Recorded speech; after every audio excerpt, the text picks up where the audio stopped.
My name is Evan Andrews, and if you asked anyone who knew me, they'd probably say I'm the steady type. Rational. Reliable. The guy who changes his own oil, pays bills before they're due, and still says, yes, ma'am, to women older than him.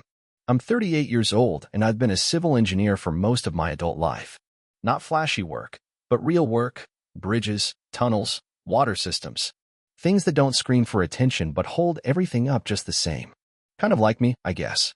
I married Catherine 12 years ago. Back then, we were, right. Not perfect, not passionate in the way movies like to show, but connected. We had a rhythm, a shared sense of purpose. She was sharp, ambitious, full of fire. Me? I brought the calm to her storm. That used to work. We built a life, house in the suburbs, 2 kids, Emma and Jason, a yellow lab named Scout, and a shared coffee pot we argued about every morning because she swore my dark roast tasted like burnt tires.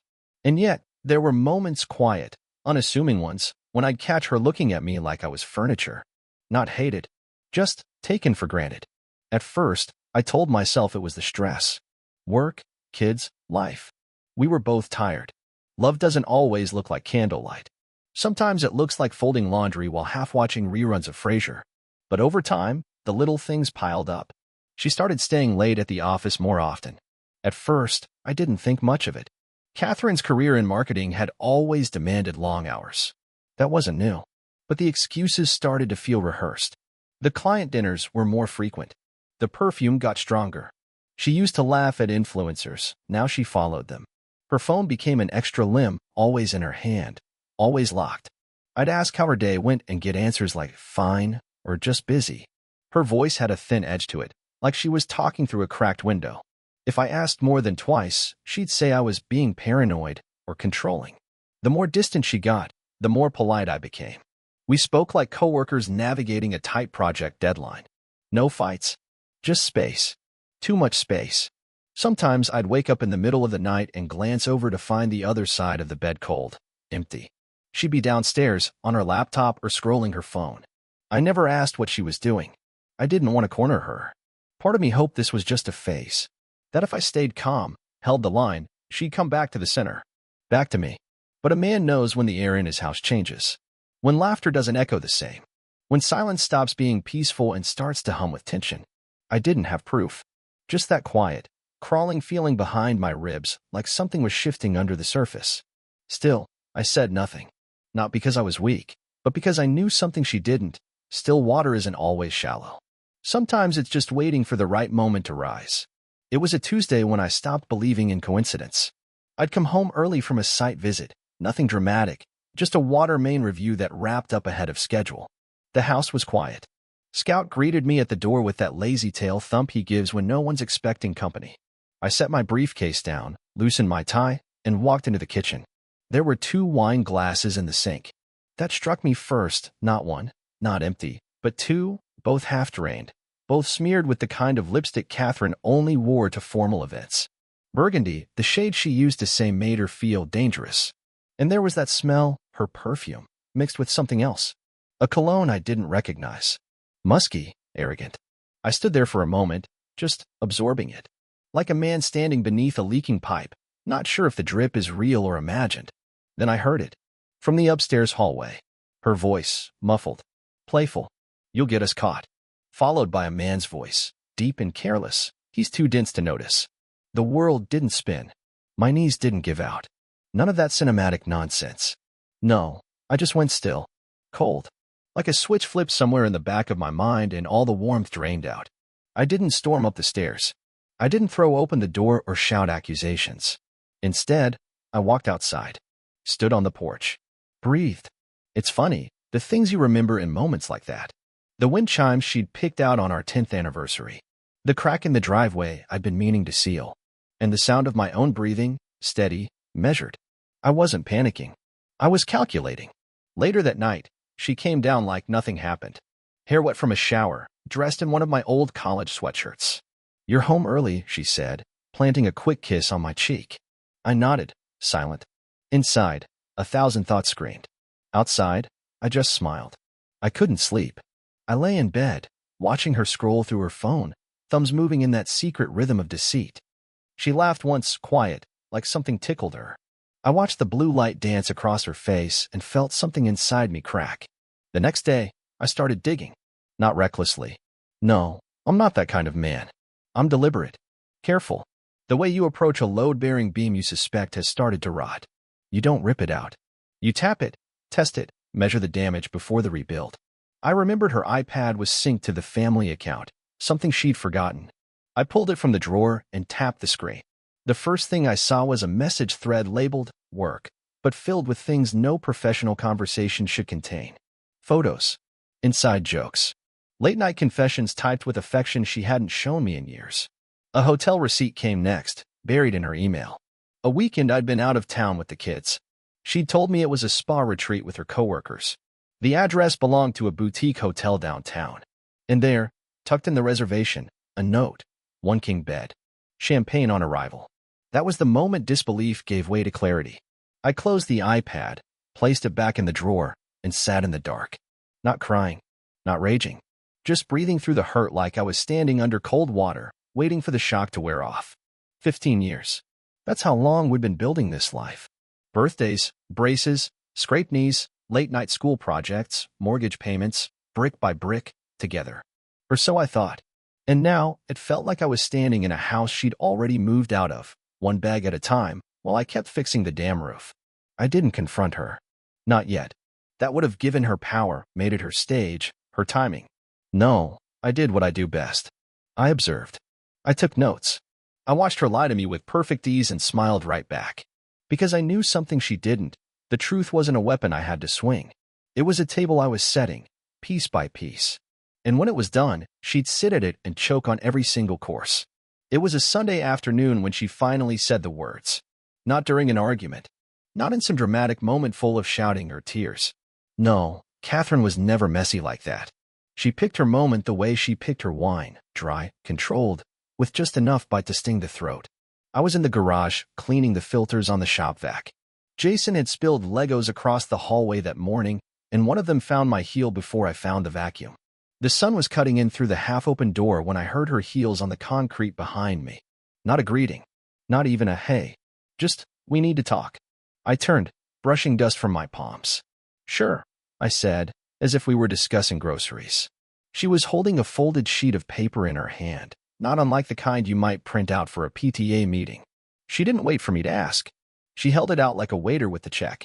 I've made a list, she said. 10 reasons why this marriage isn't working. A list. She said it like it was logical. Like she was presenting a quarterly review and I was the underperforming department. No apology. No shame. Just bullet points, as if reducing our life together to itemized flaws made it more palatable. I didn't take the paper right away. She started reading it aloud. Number 1. You're too predictable.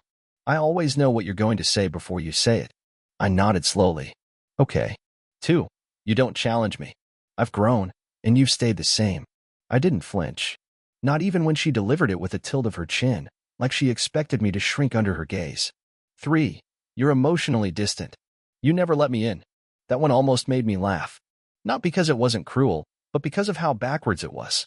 I've been showing up every day, putting bricks on a wall she'd long since stopped standing beside.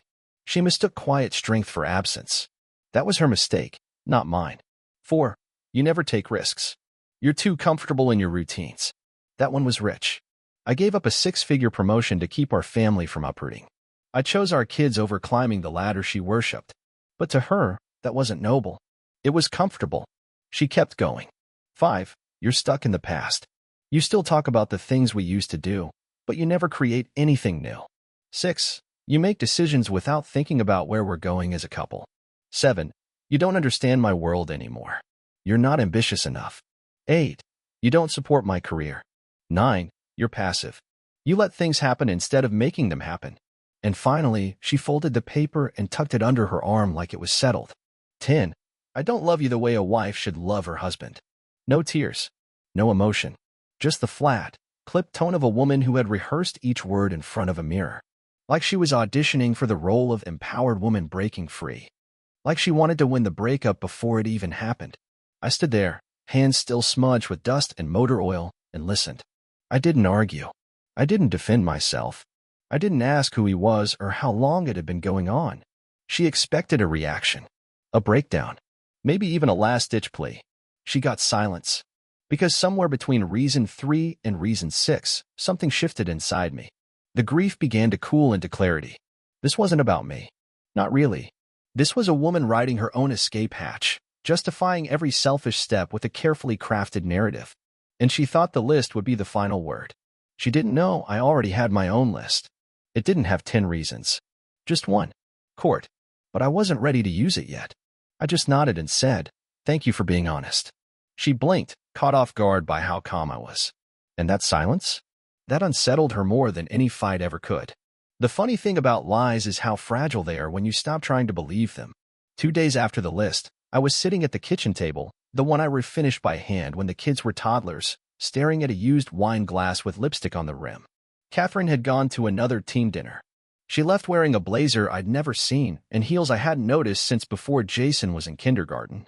I poured myself a cup of coffee I didn't want and sat there in the quiet, letting the silence settle around me like dust on untouched furniture. That's when I opened her laptop. Not because I was snooping, not at first. I told myself I just wanted to check our shared calendar. But curiosity has teeth, and denial had lost its grip on me. Her passwords hadn't changed. Maybe she still thought I was too predictable to ever look. Maybe she didn't care anymore. The messages weren't hidden deep, just under a folder called Q3 Planning. Professional, sterile, until you opened it. There he was. Richard Vaughn. Her boss. Of course. I'd heard the name 100 times. Richard says this, Richard thinks that, Richard's lake house, Richard's insight. He'd been a ghost haunting our dinners for months, and I was the fool who kept setting his plate. Photos. Calendar invites. A hotel booking in Palm Springs from 3 months ago, the same weekend I stayed home with the flu while she claimed she was attending a marketing retreat. She even sent me a selfie from the hotel lobby, alone, smiling, hairstyled casual like she wanted to seem tired but committed. But the metadata didn't lie. There were 2 people in that room. I found the second toothbrush in her luggage the next morning, and I believed her when she said the hotel gave it to her by mistake. God, I wanted to believe her. Further back, I found emails from over a year ago. One thread titled, "What if we weren't just pretending?" Another, "I think he knows. Be careful." A year. She'd been sleeping beside me, kissing our kids goodnight, laughing at movies, and planning her escape for a full calendar year. While I was helping Emma train for her swim meets and sitting in IEP meetings for Jason's ADHD, she was building a second life. And Richard Vaughn? I'd met him once. Cooked steaks on our grill while he sipped my beer and complimented our deck. Told me I was lucky to have Catherine. Said it twice. I thought it was small talk. Turns out it was foreshadowing. I'd supported her every step of the way. I took over mornings when she had early calls, drove the kids to practice so she could prep for meetings.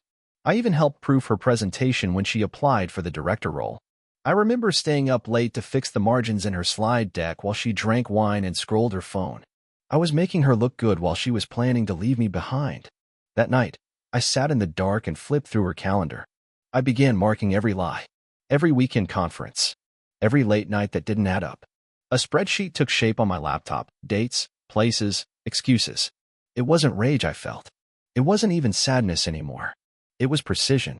I remembered something Tom, my old college roommate, now a corporate lawyer, once said, "Don't fight a knife with a fist. Use a scalpel. Quiet, clean, efficient." So I started building my plan. Not out of spite. Out of necessity. I canceled our joint credit card, said it was fraudulent charges, just to buy time. I opened a new bank account she couldn't touch. I called Gary, a friend of a friend divorce attorney, and said I needed to understand my options. Not for a fight. For a strategy. I wasn't going to scream. I wasn't going to throw dishes or send angry texts she could screenshot later. No, I was going to build a case, brick by brick, like I built bridges. Quietly. Solid. Something she couldn't knock over. Catherine thought I was the boring one. The predictable one. She had no idea. There's a kind of power in being underestimated. It's like hiding in plain sight. She thought I was asleep while she built her exit strategy. She thought I'd freeze, beg, unravel. Catherine had no idea she was giving me the one thing I needed most. Time. So I played the role. The soft-spoken husband. Predictable. Passive. Steady Evan who never rocks the boat. When she mentioned taking a girls' weekend to decompress from all her hard work, I nodded. "You deserve it," I said. When she came home 3 hours late from work, perfume still fresh, earrings different than when she left that morning. I smiled and asked if dinner could wait. I was playing chess while she thought she was holding a pair of aces.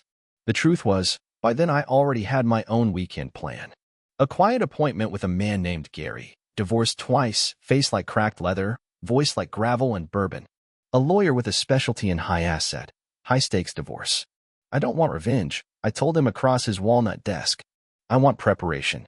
Gary leaned back, hands behind his head. You're already ahead of most guys who walk through that door. They usually come in bleeding and panicking. I'm not bleeding, I said. Not anymore. He gave me a checklist, and I followed it like gospel. Separate bank accounts. Asset review. Copies of tax returns, pay stubs, retirement statements. I scanned everything into a folder on my cloud drive titled 2022 Photos, Vacation, and triple encrypted it. She never asked. At home, I started documenting. Quietly. A cheap black notebook tucked into my sock drawer. Every time she lied, I wrote down the date, time, and what she said. Every new outfit I hadn't seen before. Every odd charge on the joint account, $243 for wellness services at a boutique hotel. Noted. I bought a flash drive and started saving screenshots. Her texts to Rich, her calendar invites. I even found an old password she'd reused for a private email account. Took screenshots of that too. I didn't break in. I stumbled in, she left the door open, and I walked through. Catherine had no idea I was building a case beneath her carefully polished floors. She thought she was living in a house of glass, untouchable. But I was laying rebar under every step. The most surreal part? Living beside someone you know is lying to your face. Every conversation becomes a scene. Every kiss on the cheek feels like a decoy. But I didn't flinch. I didn't let a single crack show. I made coffee in the mornings, asked about her projects, complimented her dress. She began to relax. That was her mistake. One night, she asked if we could stay civil through the separation. Said she was glad I was handling this like an adult. I almost laughed. Instead, I nodded. Of course, I said. You deserve happiness, Catherine. She smiled. Pleased. She thought she'd broken me gently. But what I didn't say was this. I don't want to make you unhappy. I just want the truth to speak louder than your performance. She thought I was quiet because I was weak. She didn't realize silence is just another kind of power when you know how to use it. It happened on a Thursday, right after dinner. Catherine waited until the kids were upstairs, Emma with her earbuds in, Jason watching Minecraft videos under his blanket fort. She poured herself a glass of red, one of the expensive bottles she used to save for celebrations. Sat down across from me like she was the HR manager about to terminate a decent employee. I've spoken to a lawyer, she said, swirling her wine. I think it's time we make this official. I leaned back in my chair. Official, I repeated. Not a question. Just a taste of the word in my mouth. She nodded, her lips twitching towards something like sympathy but not quite making it. I think we can do this like adults. No drama. No war. You keep your business. I keep the house. Joint custody for the kids, though let's be real, you work too much to do week on, week off. She said it like it was a compromise. Like I was being granted visitation to a life I'd built brick by brick. I'm glad you're being reasonable, she added, already reaching for her phone like the matter was settled. I looked at her for a long time. Not with anger. Not even resentment. Just recognition. This was the peak of her confidence. The summit of the story she'd written in her head. Hardworking woman sheds mediocre husband and moves on to a shinier future with her successful boss. It was all so neat, so well rehearsed, I almost admired the performance. Almost. I nodded slowly. Let me review the papers when you get them, I said. We'll move forward. She seemed pleased with herself. Drank her wine like a toast to her own cleverness. She didn't notice that I didn't flinch, didn't bargain, didn't argue. She mistook quiet for agreement. Again. The next few weeks were a slow dance. She forwarded emails from her attorney. I said I needed more time. She sent over preliminary asset splits. I said I'd get back to her. Her tone got sharper, more clipped. Then sweet again, when she realized pushing too hard made me drag my feet. Meanwhile, I was building. Gary helped me reclassify parts of the business income. I moved partial ownership into a trust account, set up for the kids, in case things turned ugly. And I started shifting documents. Statements, ledgers, invoices. Everything clean, legal, and quietly locked behind new passwords she'd never guess. Then the text started. From a number I didn't recognize at first. Short messages at strange hours. Let's speed this up. She deserves closure. You're just dragging this out. Eventually, one came through with a name at the end. Richard. Of course. The man who had stayed hidden in the margins was finally stepping into the light. The boss. The lover. The man playing hero in Catherine's story. She was living like I was already out. Rearranged the bedroom, new linens, new curtains, no trace of me. She stopped wearing her ring, even at home. The kids noticed, but no one said anything. Emma grew quieter. Jason acted out more in school. I didn't point fingers. I just wrote it all down. Everything was going according to her plan. What she didn't know was I was the one controlling the tempo. I delayed. I rescheduled. I stalled. Every meeting pushed back bought me time. Every signature postponed gave me space to fortify. She thought I was soft. She'd been so used to a man who made her coffee and cleaned the gutters without being asked that she forgot I also built things that didn't collapse under pressure. She wanted a clean break. I was making sure it wasn't easy. This wasn't revenge. It was restraint. Because when the storm comes, you don't yell at the wind. You build a better foundation and wait for the sky to fall on someone else.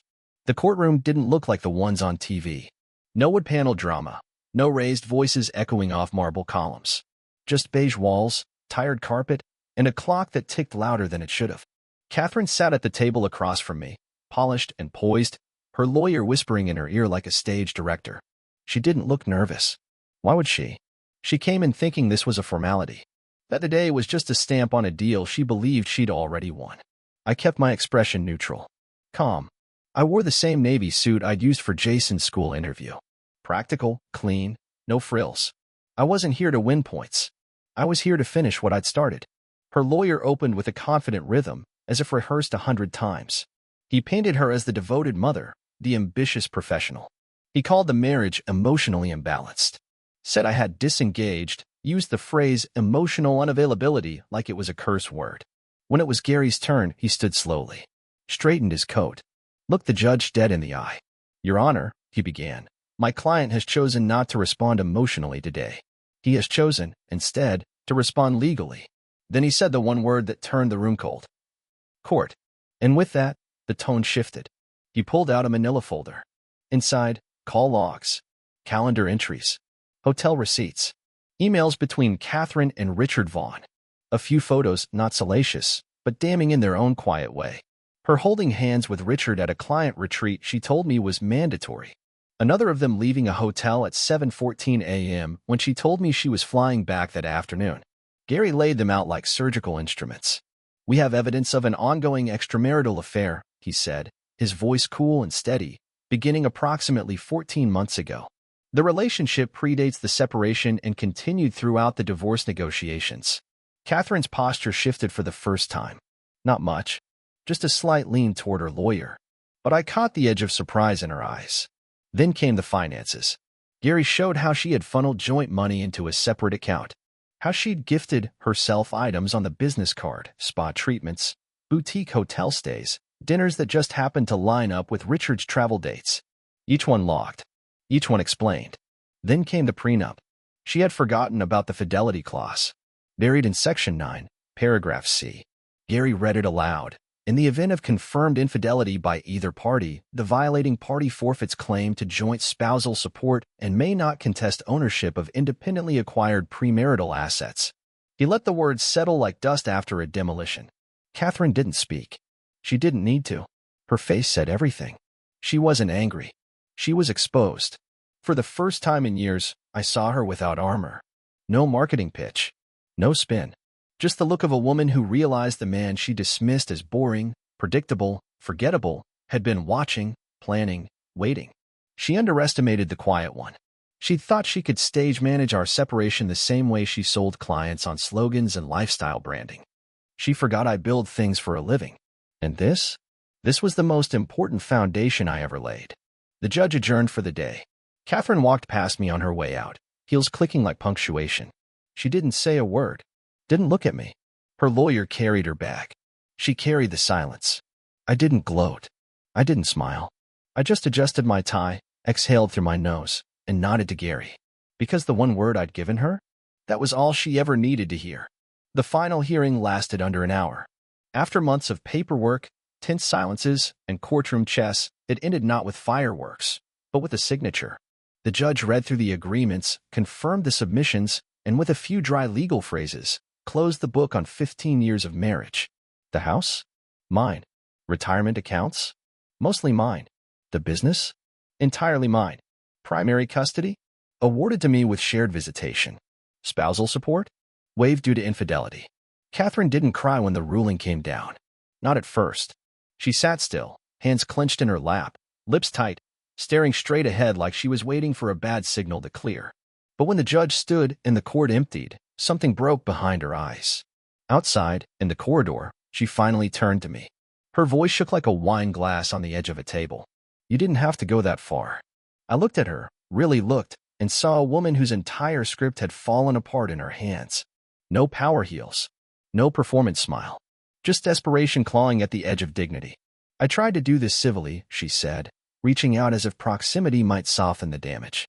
I never meant for it to turn into this. I said nothing. Just waited. You embarrassed me, she snapped. The tears were coming now, hot and fast. You made me look like some kind of villain. I let out a slow breath. You made yourself look like that, Catherine. I just held up the mirror. She looked like she might respond, might fight, or beg, or try to rewrite the ending with one more carefully worded paragraph. But then her phone buzzed. She pulled it out, glanced at the screen, and her face shifted. It wasn't relief. It was panic. Richard. Or rather, the absence of him. I'd heard through mutual contacts, quiet whispers, nothing official, that once the court filings got messy and the financial liabilities started surfacing, Richard pulled back. Suddenly, the lake house weekend stopped. The text slowed. The man who once smirked at me over dinner vanished like a ghost when things stopped being fun and started being expensive. He didn't want the wreckage. Just the thrill. And she gave up a marriage for that. Catherine wiped her face quickly, like she could erase what had just happened. We don't have to be enemies, she said, softer now, like an actress stumbling back into character. For the kids' sake. I nodded. For the kids, always. That was the only part of this where we still agreed. I walked to the elevator and left her standing there, alone in her heels, clutching a handbag full of unpaid bills and broken assumptions. Later that night, I sat in the kitchen. My kitchen. The same table where she handed me that paper months ago. 10 reasons I'm leaving you. I never threw it away. I unfolded it again, just to read them one last time. You're too predictable. You don't challenge me. You're emotionally distant. You've lost your ambition. You're not exciting. You're passive. You live in the past. You don't understand me. You don't support me. I don't love you the way a wife should. 10 reasons. All carefully typed. Self-serving. Polished like the rest of her. But me? I only needed one. Court. Because I didn't need to argue about who I was. I didn't need to beg her to remember. I didn't need to defend myself to the woman who had already decided I was a placeholder for a better fantasy. I just needed the truth. In time. Viewers, this is the end of the story. We would be very grateful for your likes, comments, subscriptions, and sharing of our stories. See you next time.